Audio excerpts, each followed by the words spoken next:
Hi friends, ದಿನದ ಎಲ್ಲ ಪ್ರಮುಖ ಸುದ್ದಿಯನ್ನು ನಿಮಗೆ ತಲುಪಿಸುವ mastmaga.comನ ಫುಲ್ ನ್ಯೂಸ್ಗೆ ಸ್ವಾಗತ. ನಾನು ಅಮರ್ ಪ್ರಸಾದ್. ಉಪಮುಖ್ಯಮಂತ್ರಿ ಡಿಕೆ ಶಿವಕುಮಾರ್ ಸಂವಿಧಾನದ ಕುರಿತು ಕೊಟ್ಟಿರುವ ಹೇಳಿಕೆ ರಾಷ್ಟ್ರ ಮಟ್ಟದಲ್ಲಿ ಕೋಲಾಹಲ ಸೃಷ್ಟಿ ಮಾಡಿದೆ. ಇತ್ತೀಚೆಗೆ ಸರ್ಕಾರಿ ಕಾಮಗಾರಿಗಳ ಗುತ್ತಿಗೆಯಲ್ಲಿ ಮುಸ್ಲಿಂ ಸಮುದಾಯಕ್ಕೆ 4% ಮೀಸಲಾತಿ ಕೊಡ್ತಿರುವುದಕ್ಕೆ ಧರ್ಮದ ಆಧಾರದ ಮೇಲೆ ಮೀಸಲಾತಿ ಕೊಡೋಕೆ ಸಾಧ್ಯ ಇಲ್ಲ ಅಂತ, ಸಂವಿಧಾನದಲ್ಲಿ ಇದಕ್ಕೆ ಅವಕಾಶವೂ ಇಲ್ಲ ಅಂತ ಅದನ್ನು ಪ್ರಶ್ನೆ ಮಾಡಲಾಗಿತ್ತು. ಇದಕ್ಕೆ ಉತ್ತರ ಕೊಟ್ಟಿದ್ದ ಡಿಕೆ ಶಿವಕುಮಾರ್, ಮುಂದೆ ನೋಡೋಣ, ಸಂವಿಧಾನ ಕೂಡ ಚೇಂಜ್ ಆಗುತ್ತೆ, ಕೆಲ ತೀರ್ಪುಗಳಿಂದ ಸಂವಿಧಾನದ ತಿದ್ದುಪಡಿ ಆಗುತ್ತೆ ಅಂತ ಮಾಧ್ಯಮದ ಕಾರ್ಯಕ್ರಮವೊಂದರಲ್ಲಿ ಹೇಳಿಕೆಯನ್ನ ಕೊಟ್ಟಿದ್ರು. ಇದೇ ಈಗ ತೀವ್ರ ವಿವಾದವನ್ನ ಹುಟ್ಟುಹಾಕಿದೆ.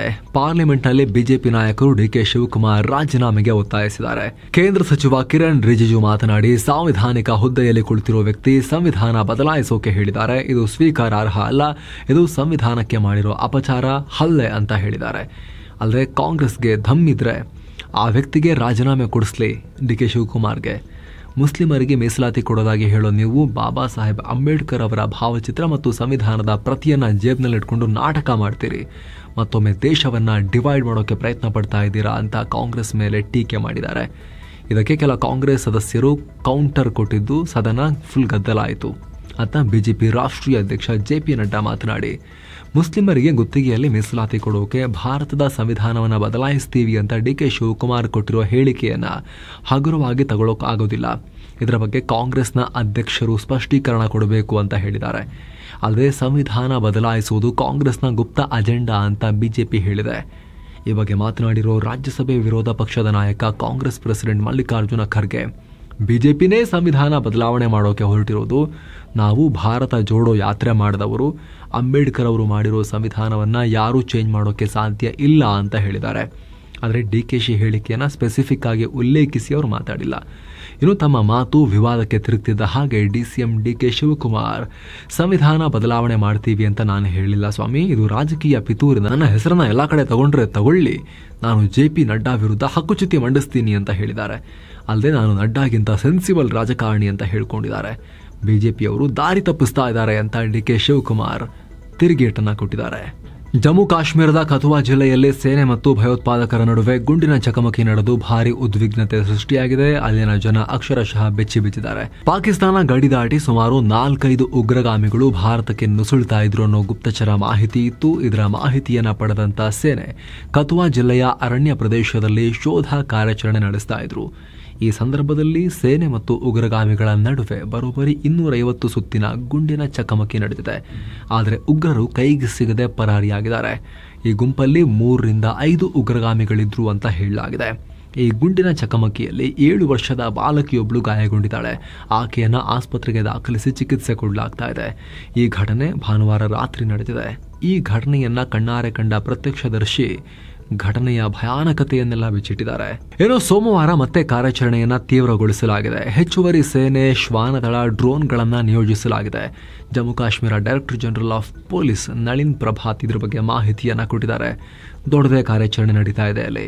ರಾಜ್ಯ ಸರ್ಕಾರ ಕರ್ನಾಟಕದ ಶಾಸಕರು ಹಾಗೂ ಎಲ್ಲ ರೀತಿ ಜನಪ್ರತಿನಿಧಿಗಳು, ಮಂತ್ರಿಗಳು, CM ಇವ್ರದೆಲ್ಲ ಸ್ಯಾಲರಿ ಹೈಕ್ ಮಾಡಿಕೊಂಡ ಬೆನ್ನಲ್ಲೇ ಈಗ ಕೇಂದ್ರದಲ್ಲೂ ಕೂಡ ಸ್ಯಾಲರಿ ಹೈಕ್ ಅನ್ನ ಅನೌನ್ಸ್ ಮಾಡಲಾಗಿದೆ. ಸಂಸದರ ಸಂಬಳ ಮತ್ತು ಮಾಜಿ ಸಂಸದರ ಪೆನ್ಷನ್ ಅನ್ನು 24% ಜಂಪ್ ಮಾಡಲಾಗಿದೆ. ಈ ಸ್ಯಾಲರಿ ಹೆಚ್ಚಳ 2023 ಏಪ್ರಿಲ್ 1ನೇ ತಾರೀಕಿನಿಂದ ಅನ್ವಯ ಆಗುತ್ತೆ. ಅಂದ್ರೆ 2 ವರ್ಷದಿಂದ ಈಚೆಗೆ ತಗೊಂಡ ಸಂಬಳ ಮತ್ತು ಪೆನ್ಷನ್ ಹೆಚ್ಚಾಗುತ್ತೆ. ಈ ಕುರಿತು ministry of parliamentary affairs notification ಹೊರಡಿಸಿದೆ. ಇದರ ಅನ್ವಯ ಹಾಲಿ ಸಂಸದರು ಪ್ರತಿ ತಿಂಗಳು 1.24 ಲಕ್ಷ ರೂಪಾಯಿ ಸಂಬಳವನ್ನು ಪಡಿತಾರೆ. ಈ ಹಿಂದೆ ಹಾಲಿ ಸಂಸದರಿಗೆ 1 ಲಕ್ಷ ರೂಪಾಯಿ ಸಂಬಳ ಸಿಗ್ತಾ ಇತ್ತು. ಏನೋ ಮಾಜಿ ಸಂಸದರ ಪೆನ್ಷನ್ ಕೂಡ ಜಾಸ್ತಿ ಆಗಿದೆ. ಅದನ್ನು 25,000 ರೂಪಾಯಿಯಿಂದ 31,000 ರೂಪಾಯಿಗೆ ಹೆಚ್ಚಿಸಲಾಗಿದೆ. ಅಲ್ಲದೆ ಸಂಸದರ ದೈನಂದಿನ ಭತ್ಯೆ 2,000 ರೂಪಾಯಿಯಿಂದ 2,500 ರೂಪಾಯಿಗೆ ಹೆಚ್ಚಿಸಲಾಗಿದೆ. ಹೆಚ್ಚುವರಿ ಪಿಂಚಣಿಯನ್ನ ಕೂಡ 2,000ದಿಂದ 2,500ಕ್ಕೆ ಹೆಚ್ಚಿಸಲಾಗಿದೆ. ಏನೋ ಸ್ನೇಹಿತರೆ, ವರದಿಯಲ್ಲಿ ಮುಂದುವರಿಯೋಕ್ಕೂ ಮುಂಚೆ ನಾವು ಇನ್ನೊಂದು ಇಂಟ್ರೆಸ್ಟಿಂಗ್ ವಿಚಾರವನ್ನು ನಿಮ್ಗೆ ಹೇಳಬೇಕು. ಈಗ ನೀವು ನೋಡ್ತಾ ಇದ್ದೀರಾ, ಇದು ಅಮೆರಿಕದ 38 ವರ್ಷದ AI ಪ್ರಾಂಪ್ಟ್ ಇಂಜಿನಿಯರ್ ಒಬ್ಬರ ಸಂಪಾದನೆ. ಯಾವುದೇ ಟೆಕ್ ಡಿಗ್ರಿ ಇಲ್ಲದೆ ವರ್ಷಕ್ಕೆ 85.6 ಲಕ್ಷ ರೂಪಾಯಿ ಗಳಿಸಿದ್ದಾರೆ. ಇದಕ್ಕೆ ಕಾರಣ ಏನು ಅಂದ್ರೆ ಜಗತ್ತಲ್ಲಿ ಹೆಚ್ಚಾಗ್ತಿರೋ AI ನ ಬಳಕೆ. ಇವತ್ತು ಬಹುತೇಕ ಕಂಪನಿಗಳು AI ಅವಲಂಬನೆ ಮಾಡ್ತಿವೆ. ಎಕ್ಸೆಲ್ ಮತ್ತು ಡೇಟಾ ಅನಾಲಿಸಿಸ್ನಲ್ಲಿ ಆ ಜಾಬ್ಗಳಲ್ಲಿ ಈ AI ಸ್ಕಿಲ್ಡ್ ಉದ್ಯೋಗಿಗಳಿಗೆ ವಾರ್ಷಿಕವಾಗಿ 38 ಲಕ್ಷ ರೂಪಾಯಿ ಪ್ಯಾಕೇಜ್ ಇದೆ.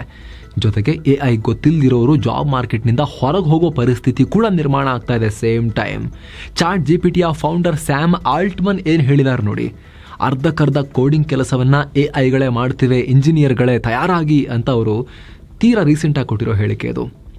ಜೊತೆಗೆ ಪರ್ಸನಲ್ ಬ್ರ್ಯಾಂಡಿಂಗ್ ಕ್ಷೇತ್ರದಲ್ಲಿ 30 ಲಕ್ಷ, ಬಿಸ್ನೆಸ್ ಸ್ಟ್ರಾಟಜಿ ಕ್ಷೇತ್ರದಲ್ಲಿ 40 ಲಕ್ಷ, ಕಾಂಟೆಂಟ್ ಕ್ರಿಯೇಷನಲ್ಲಿ 20 ಲಕ್ಷ, ಪ್ರಾಂಪ್ಟ್ ಎಂಜಿನಿಯರ್ಗೆ 50 ಲಕ್ಷ ರೂಪಾಯಿ, ಈ ರೀತಿ ಎಲ್ಲ ಅವರು ಗಳಿಸ್ತಾ ಇದ್ದಾರೆ. ಇದರಲ್ಲೆಲ್ಲ ಕಾಮನ್ ಏನು ಅಂತ ಹೇಳಿದ್ರೆ ಇವರೆಲ್ಲರೂ ಕೂಡ AI ಸ್ಕಿಲ್ಡ್ ಪ್ರೊಫೆಷನಲ್ಸ್. ತುಂಬಾ ಜನಕ್ಕೆ 1 ರಿಂದ 2 ಲಕ್ಷ ಕೊಟ್ಟರು AI ಸ್ಕಿಲ್ ಕಲಿಯೋಕೆ ಆಗ್ತಾ ಇಲ್ಲ. ಆದರೆ ಈ ವಿಡಿಯೋದ ಪಾರ್ಟ್ನರ್ಸ್ ಆಗಿರೋ ಗ್ರೋತ್ ಸ್ಕೂಲ್ ಒಂದು ಅವಕಾಶವನ್ನು ತರ್ತಾ ಇದೆ. ಈ ರೀತಿ ಹೈ ಇನ್ಕಮ್ ಸ್ಯಾಲರಿಗೆ ಬೇಕಾಗಿರೋ ಸ್ಕಿಲ್ಸ್ ಅಲ್ಲಿ ಮೊದಲ ಹೆಜ್ಜೆ ನೀಡೋಕೆ ಒಂದೊಂದೇ ಮೆಟಲ್ ಹತ್ತಾ ಹೋಗಬೇಕಲ್ಲ ನೀವು.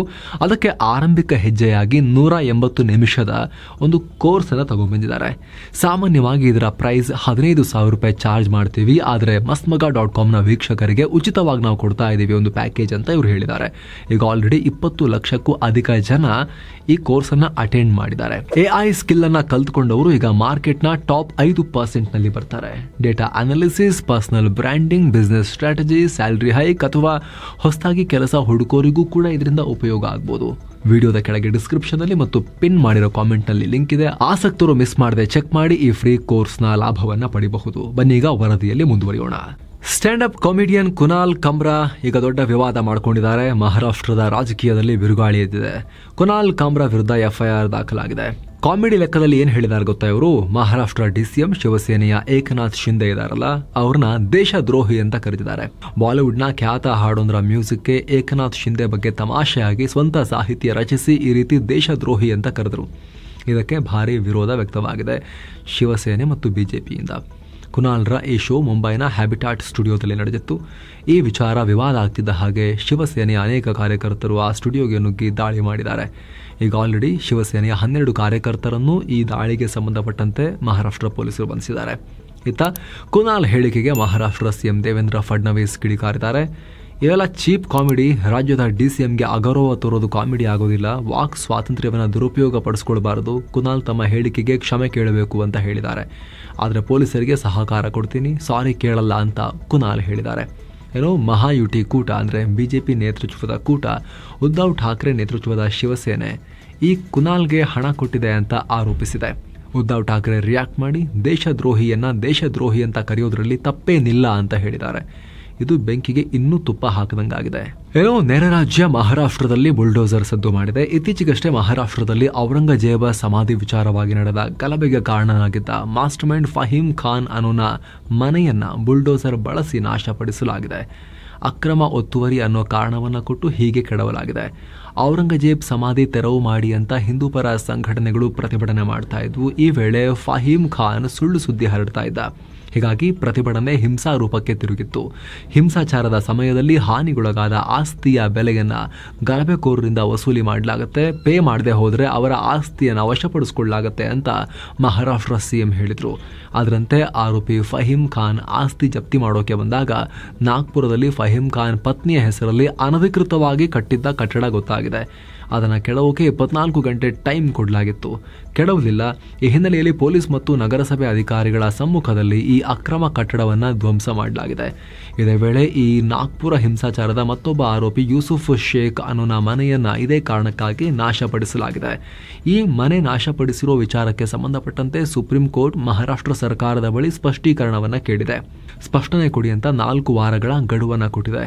ಅಂದಹಾಗೆ ಆರೋಪಿಗಳ ಮೇಲೆ ಕೇಸ್ ಇದ್ರೆ ಏಕಾಏಕಿ ಬುಲ್ಡೋಸರ್ ಕ್ರಮ ತಗೋಬಾರದು ಅಂತ ಕೋರ್ಟ್ ಆದೇಶ ಇದೆ. ಆದರೆ ಇದು ಅದಕ್ಕಿದಕ್ಕೆ ಸಂಬಂಧ ಇಲ್ಲ ರೀ, ಇಲ್ಲಿಗೆಲ್ಲ ಕಟ್ಟಡ ಕಟ್ಟಿದ್ರು ಅದಕ್ಕೆ ತೆರವು ಮಾಡಿದೀವಿ ಅಂತ ಹೇಳಿ ಇವರು ತೆರವು ಮಾಡೋದನ್ನ ಮುಂದುವರಿಸಿದ್ದಾರೆ. ಏನೋ ಲೋಕಸಭೆ ವಿಪಕ್ಷ ನಾಯಕ ರಾಹುಲ್ ಗಾಂಧಿಯ ಭಾರತೀಯ ಪೌರತ್ವಕ್ಕೆ ಸಂಬಂಧಪಟ್ಟಂತೆ ಉತ್ತರ ಪ್ರದೇಶ ಹೈಕೋರ್ಟ್ ಕೇಂದ್ರ ಸರ್ಕಾರಕ್ಕೆ ನಿರ್ದೇಶನ ಕೊಟ್ಟಿದೆ. ರಾಹುಲ್ ಗಾಂಧಿಯ ಪೌರತ್ವದ ಬಗ್ಗೆ ನಿರ್ಧಾರ ಮಾಡಿ ತಿಳಿಸಿ ಅಂತ 4 ವಾರಗಳ ಗಡುವನ್ನು ಕೊಟ್ಟಿದೆ. 2019ರಲ್ಲಿ ಬಿಜೆಪಿ ನಾಯಕ ಸುಬ್ರಮಣಿಯನ್ ಸ್ವಾಮಿ ಕೇಂದ್ರ ಗೃಹ ಇಲಾಖೆಗೆ ದೂರನ್ನು ಕೊಟ್ಟಿದ್ರು. ಬ್ರಿಟನ್ ಅಧಿಕಾರಿಗಳಿಗೆ ನೀಡಿರೋ ದಾಖಲೆಯಲ್ಲಿ ರಾಹುಲ್ ಗಾಂಧಿಯವರು ತಮ್ಮನ್ನು ತಾವು ಬ್ರಿಟಿಷ್ ಪ್ರಜೆ ಅಂತ ಘೋಷಿಸಿಕೊಂಡಿದ್ದಾರೆ. ಈ ಮೂಲಕ ಭಾರತದ ಸಂವಿಧಾನವನ್ನ ರಾಹುಲ್ ಗಾಂಧಿ ಉಲ್ಲಂಘನೆ ಮಾಡ್ತಾ ಇದ್ದಾರೆ. ನಮ್ಮಲ್ಲಿ ದ್ವಿಪೌರತ್ವಕ್ಕೆ ಅವಕಾಶನೇ ಇಲ್ವಲ್ಲ ಅಂತ ಹೇಳಿದ್ರು. ಇದೀಗ ಕೋರ್ಟ್ ವಿಚಾರಣೆ ನಡೆಸಿ ಕೇಂದ್ರಕ್ಕೆ ನಿರ್ಧಾರ ತಿಳಿಸಿ ಅಂತ ಗಡುವನ್ನ ಕೊಟ್ಟು ಮುಂದಿನ ವಿಚಾರಣೆಯನ್ನ ಏಪ್ರಿಲ್ 21ಕ್ಕೆ ನಿಗದಿಪಡಿಸಿದೆ. ದಿಲ್ಲಿ ಹೈಕೋರ್ಟ್ ಜಡ್ಜ್ ಯಶವಂತ್ ವರ್ಮಾರ ಮನೆಯಲ್ಲಿ ಹಣ ಸಿಕ್ಕ ಪ್ರಕರಣಕ್ಕೆ ಸಂಬಂಧಪಟ್ಟಂತೆ ರಾಜ್ಯಸಭಾ ಚೇರ್ಮನ್ ಜಗದೀಪ್ ಧನ್ಕರ್ ಸಭೆ ನಡೆಸಿದ್ದಾರೆ. ಈ ಮೀಟಿಂಗ್ ನಲ್ಲಿ ಬಿಜೆಪಿ ರಾಷ್ಟ್ರೀಯ ಅಧ್ಯಕ್ಷ ಜೆಪಿ ನಡ್ಡಾ ಮತ್ತು ರಾಜ್ಯಸಭೆ ವಿರೋಧ ಪಕ್ಷದ ನಾಯಕ ಮಲ್ಲಿಕಾರ್ಜುನ ಖರ್ಗೆ ಭಾಗಿಯಾಗಿದ್ರು. ಈ ಪ್ರಕರಣದ ತನಿಖೆಗೆ ಕಮಿಟಿಯನ್ನು ರಚನೆ ಮಾಡಿರುವ ಸುಪ್ರೀಂ ಕೋರ್ಟ್ ಸಿಜೆಐ ಸಂಜೀವ್ ಖನ್ನಾರ ನಡೆಗೆ ಧನ್ಕರ್ ಶ್ಲಾಘಿಸಿದ್ದಾರೆ. ಸ್ವಾತಂತ್ರ್ಯ ನಂತರ ಸುಪ್ರೀಂ ಕೋರ್ಟ್ ಮುಖ್ಯ ನ್ಯಾಯಾಧೀಶರೊಬ್ಬರು ಕೇಸ್ಗೆ ಸಂಬಂಧಪಟ್ಟ ಎಲ್ಲ ವಿಷಯವನ್ನ ಯಾವುದೇ ಮುಚ್ಚುಮರೆ ಇಲ್ಲದೆ ಪಬ್ಲಿಕ್ ಆಗಿ ಶೇರ್ ಮಾಡಿಕೊಂಡಿದ್ದಾರೆ. ಇದು ಒಳ್ಳೆ ಹೆಜ್ಜೆ ಅಂತ ಗುಣಗಾನ ಮಾಡಿದ್ದಾರೆ ಸಿಜೆಐದು. ಕರ್ನಾಟಕದ ಹನಿ ಟ್ರ್ಯಾಪ್ ಪ್ರಕರಣ ಕುರಿತು ತನಿಖೆಗೆ ಆಗ್ರಹಿಸಿ ಸುಪ್ರೀಂ ಕೋರ್ಟ್ನಲ್ಲಿ ಸಾರ್ವಜನಿಕ ಹಿತಾಸಕ್ತಿ ಅರ್ಜಿ ಸಲ್ಲಿಕೆಯಾಗಿದೆ. ಅರ್ಜಿ ವಿಚಾರಣೆಯನ್ನ ಶೀಘ್ರ ಕೈಗೆತ್ತಿಕೊಳ್ಳೋಕೆ ಮನವಿ ಮಾಡಲಾಗಿದೆ. ಅಲ್ಲದೆ ಈ ಅರ್ಜಿ ವಿಚಾರಣೆಯನ್ನ ಶೀಘ್ರದಲ್ಲಿ ನಡೆಸುವುದಾಗಿ ಸುಪ್ರೀಂ ಕೋರ್ಟ್ ತಿಳಿಸಿದೆ. ಸಚಿವರು ಮತ್ತು ಶಾಸಕರು, ರಾಜಕೀಯ ಮುಖಂಡರು ಮತ್ತು ನ್ಯಾಯಮೂರ್ತಿಗಳು ಸೇರಿದಂತೆ 48 ಜನರನ್ನ ಹನಿ ಟ್ರ್ಯಾಪಿಂಗ್ನಲ್ಲಿ ಸಿಕ್ಕಾಕಿಸಲಾಗಿದೆ ಅಂತ ಅರ್ಜಿಯಲ್ಲಿ ಉಲ್ಲೇಖಿಸಲಾಗಿದೆ. ಮತ್ತೊಂದು ಕಡೆ ಹನಿ ಟ್ರ್ಯಾಪ್ ಪ್ರಕರಣದ ಬಳಿಕ ಶಾಸಕರಿಂದ ಫೋನ್ ಕದ್ದಾಲಿಕೆ ಆರೋಪ ಕೂಡ ಕೇಳಿಬಂದಿದೆ. ಈಗ ಈ ಕುರಿತು ಕೆಲ ಎಂಎಲ್ಎಗಳು ಸಿಎಂ ಸಿದ್ದರಾಮಯ್ಯರನ್ನ ಭೇಟಿಯಾಗಿ ಮೌಖಿಕವಾಗಿ ದೂರು ಕೊಟ್ಟಿದ್ದಾರೆ. ಸಿದ್ದರಾಮಯ್ಯ ಕೂಡ ಗಮನ ಹರಿಸ್ತೀನಿ ಬಿಡಿ ಅಂತ ಭರವಸೆ ಕೊಟ್ಟಿದ್ದಾರಂತೆ. ಇದಕ್ಕೆ ಪ್ರತಿಕ್ರಿಯೆ ಕೊಟ್ಟಿರೋ ಗೃಹ ಮಂತ್ರಿ ಪರಮೇಶ್ವರ್, ಫೋನ್ ಟ್ಯಾಪಿಂಗ್ ಬಗ್ಗೆ ನನಗೆ ಗೊತ್ತಿಲ್ಲ, ಈ ಕುರಿತು ಯಾರೂ ನನ್ನನ್ನು ಸಂಪರ್ಕ ಮಾಡಿಲ್ಲ ಅಂತ ಹೇಳಿಕೆಯನ್ನ ಕೊಟ್ಟಿದ್ದಾರೆ. ಎಂದಿನಂತೆ ಈ ವಿಚಾರವಾಗಿ ರಿಯಾಕ್ಟ್ ಮಾಡಿರೋ ವಿಪಕ್ಷ ನಾಯಕ ಆರ್ ಅಶೋಕ್, ಕಾಂಗ್ರೆಸ್ ಸರ್ಕಾರದಲ್ಲಿ ಆಡಳಿತ ವಿಪಕ್ಷಗಳ ಶಾಸಕರ ಫೋನ್ ಟ್ಯಾಪ್ ಆಗ್ತಿರೋದು 100% ಸತ್ಯ. ನನ್ನ ಮತ್ತು ಕುಮಾರಸ್ವಾಮಿ ಫೋನ್ ಈಗಲೂ ಟ್ಯಾಪ್ ಆಗ್ತಾ ಇದೆ ಅಂತ ಹೇಳಿಕೆಯನ್ನು ಕೊಟ್ಟಿದ್ದಾರೆ. ನಕ್ಸಲ್ ನಿಗ್ರಹ ಕಾರ್ಯಾಚರಣೆ ಜೋರಾಗ್ತಿದ್ದ ಹಾಗೆ ಬಿಜಾಪುರ ಜಿಲ್ಲೆಯಲ್ಲಿ ಅಂದರೆ ಛತ್ತೀಸ್ಗಢದ ಬಿಜಾಪುರ ಜಿಲ್ಲೆಯಲ್ಲಿ ಕನಿಷ್ಠ 22 ನಕ್ಸಲರು ಶರಣಾಗಿದ್ದಾರೆ. ಶರಣಾದವರ ಪೈಕಿ 6 ನಕ್ಸಲರ ಬಂಧನಕ್ಕೆ ನೆರವಾದವರಿಗೆ 11 ಲಕ್ಷ ರೂಪಾಯಿ ಬಹುಮಾನ ಕೊಡುವುದಾಗಿ ಹಿಂದೆ ಘೋಷಿಸಲಾಗಿತ್ತು. ಅವರೆಲ್ಲ ಖುದ್ದು ತಾವಾಗೆ ಬಂದು ಪೊಲೀಸರ ಮುಂದೆ ಸರೆಂಡರ್ ಆಗಿದ್ದಾರೆ. ಈ ಮೂಲಕ 2025ರ ಜನವರಿಯಿಂದ ಇಲ್ಲಿವರೆಗೆ ಇದೇ ಬಿಜಾಪುರದಲ್ಲಿ 107 ನಕ್ಸಲರು ಶರಣಾಗತರಾಗಿದ್ದಾರೆ. 82 ನಕ್ಸಲರ ಎನ್ಕೌಂಟರ್ ಆಗಿದೆ. 143 ನಕ್ಸಲರನ್ನ ಅರೆಸ್ಟ್ ಮಾಡಲಾಗಿದೆ. ಏಪ್ರಿಲ್ 2ರಿಂದ ಭಾರತದ ಮೇಲೆ ರೆಸಿಪ್ರೋಕಲ್ ಟ್ಯಾರಿಫ್ ಹಾಕ್ತೀನಿ ಅಂತ ಟ್ರಂಪ್ ಬೆದರಿಸಿದ್ರು. ಇದರ ನಡುವೆನೇ ಅಮೆರಿಕದ ವ್ಯಾಪಾರಿ ನಿಯೋಗ ಭಾರತಕ್ಕೆ ಭೇಟಿ ಕೊಡುತ್ತೆ.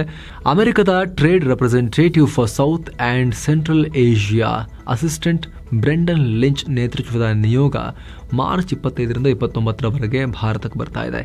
ಈ ಸಭೆಯಲ್ಲಿ ಉಭಯ ರಾಷ್ಟ್ರಗಳ ಅಧಿಕಾರಿಗಳು ಟ್ಯಾರಿಫ್ ಬಗ್ಗೆ ಡೀಟೇಲ್ ಆಗಿ ಚರ್ಚೆ ಮಾಡ್ತಾರೆ. ಕಲಬುರಗಿ ಜಿಲ್ಲೆಯಲ್ಲಿ ಬಾಣಂತಿಯರ ಸಾವು ಮುಂದುವರೆದಿದೆ. ಜಿಲ್ಲೆಯ ಖಾಸಗಿ ಆಸ್ಪತ್ರೆಯಲ್ಲಿ ತಾಯಿ ಮತ್ತು ಮಗು ಪ್ರಾಣ ಕಳ್ಕೊಂಡಿದ್ದಾರೆ. ವೈದ್ಯರ ನಿರ್ಲಕ್ಷ್ಯ ಇವರ ಸಾವಿಗೆ ಕಾರಣ ಅಂತ ಕುಟುಂಬಸ್ಥರು ಆಕ್ರೋಶ ಹೊರಹಾಕಿದ್ದಾರೆ, ಗಲಾಟೆ ಮಾಡಿದ್ದಾರೆ ಆಸ್ಪತ್ರೆಯಲ್ಲಿ. ಮತ್ತೊಂದು ಕಡೆ ಕೇರಳ ಬಿಜೆಪಿಯ ನೂತನ ಅಧ್ಯಕ್ಷರಾಗಿ ಮಾಜಿ ಕೇಂದ್ರ ಸಚಿವ ರಾಜೀವ್ ಚಂದ್ರಶೇಖರ್ ಆಯ್ಕೆಯಾಗಿದ್ದಾರೆ. ಬಿಜೆಪಿಯ ಸ್ಟೇಟ್ ಕೌನ್ಸಿಲ್ ಸಭೆಯಲ್ಲಿ ಕೇಂದ್ರ ಸಚಿವ ಪ್ರಹ್ಲಾದ್ ಜೋಶಿ ಈ ಘೋಷಣೆಯನ್ನ ಮಾಡಿದ್ದಾರೆ.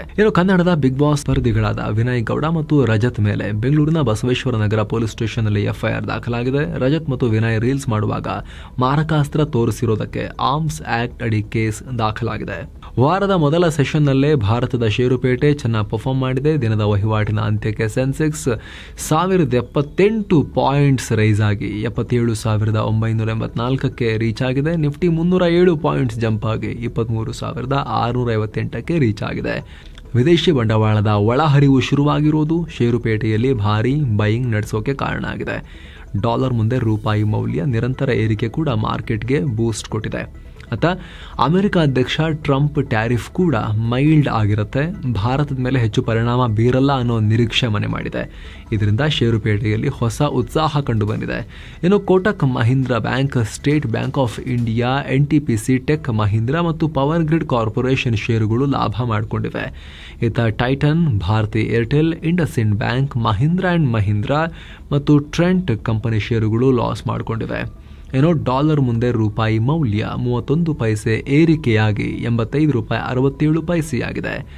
ಚಿನ್ನ ಮತ್ತು ಬೆಳ್ಳಿ ಬೆಲೆ ಏರಿಕೆ ವಿಚಾರಕ್ಕೆ ಬಂದರೆ 24 ಕ್ಯಾರೆಟ್ನ 10 ಗ್ರಾಂ ಚಿನ್ನದ ಬೆಲೆಯಲ್ಲಿ 450 ರೂಪಾಯಿ ಕಮ್ಮಿಯಾಗಿದೆ, 87,719 ರೂಪಾಯಿ ಆಗಿದೆ. 22 ಕ್ಯಾರೆಟ್ನ 10 ಗ್ರಾಂ ಚಿನ್ನದ ಬೆಲೆಯಲ್ಲಿ 413 ರೂಪಾಯಿ ಕಮ್ಮಿಯಾಗಿ 80,350 ರೂಪಾಯಿ ಆಗಿದೆ. 1 ಕೆಜಿ ಬೆಳ್ಳಿ ಬೆಲೆಯಲ್ಲಿ 213 ರೂಪಾಯಿ ಕಮ್ಮಿಯಾಗಿ 97,407 ರೂಪಾಯಿ ಆಗಿದೆ. ಸೊ ಫ್ರೆಂಡ್ಸ್, ಇದಾಗಿತ್ತು ಇವತ್ತಿನ ಫುಲ್ ನ್ಯೂಸ್. ನಾವು ಕುಯ್ದಿಲ್ಲ, ಎಳೆದಿಲ್ಲ, ಕಿರ್ಚಾಡಿಲ್ಲ, ಕೇವಲ ಸುದ್ದಿಯ ರೀತಿಯಲ್ಲಿ ನಿಮಗೆ ತಲುಪಿಸುವ ಪ್ರಯತ್ನವನ್ನು ಮಾಡಿದ್ದೀವಿ. ನಮ್ಮ ಈ ಪ್ರಯತ್ನ ನಿಮಗೆ ಇಷ್ಟ ಆಗ್ತಾ ಇದ್ರೆ ದಯವಿಟ್ಟು mastmaga.comನ ಚಾನಲ್ಗೆ ಸಬ್ಸ್ಕ್ರೈಬ್ ಮಾಡಿ, ಪಕ್ಕದ ಬೆಲ್ ಐಕಾನ್ ಮೇಲೆ ಕ್ಲಿಕ್ ಮಾಡೋದನ್ನು ಯಾವುದೇ ಕಾರಣಕ್ಕೂ ಮರಿಬೇಡಿ ಅಂತ ನಿಮ್ಮಲ್ಲಿ ನಮ್ಮ ಮನವಿ. ಮತ್ತೆ ಭೇಟಿಯಾಗ್ತಿರೋಣ. ನಮಸ್ತೆ.